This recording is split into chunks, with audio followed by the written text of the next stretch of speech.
I think taxpayers are shareholders. When you look at one of the largest departments in Harris County, the Sheriff's Department, the clearance rate for rape is about 30%. We're just a little over half of our homicides in Harris County are cleared. That's not a very good rate of return on investment. Yes, I'm perfectly aware that the county judge is not like the mayor. Every department in the city of Houston works for the pleasure of the mayor, not in Harris County. In Harris County, each department is sovereignly elected. And so we can't tell Ed Gonzalez what to do. We can't tell our district attorney what to do. But we can certainly talk about the issue and highlight that they need to improve their performance based on the taxes that our taxpayers are paying. We're going to literally doge, for lack of a better word, every department. And I already know the departments that are going to go and the ones we have to build up, because there are certain departments that are deficient. How are you going to ask for less when you have always asked for more?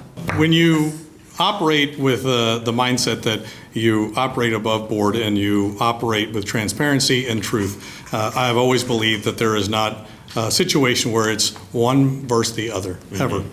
I believe if you look at budgets and you actually take a hard look at them, you find that there are more opportunities for people to have projects and more opportunities to affect change if they're being spent where they're supposed to instead of where they're not supposed to. The blue-collar workers should absolutely have a livable wage that they can take care of their families, because if you look at it from any context, if you don't pay people a living wage in which to do a job, and we are seeing a huge shortage in the skilled labor market, guess what? Then they're going to be subsidized by the government.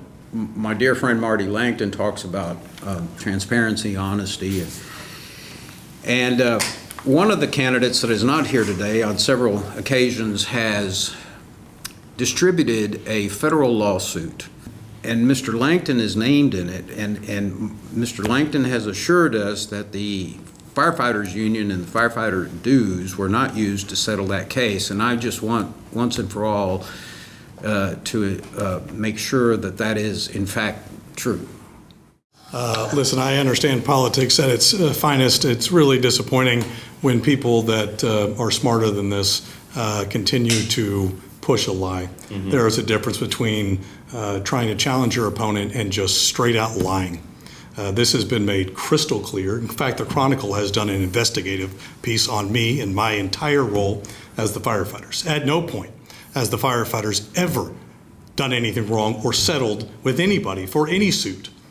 It is preposterous and it needs to end. So Orlando, it is far past time for you to start telling the truth.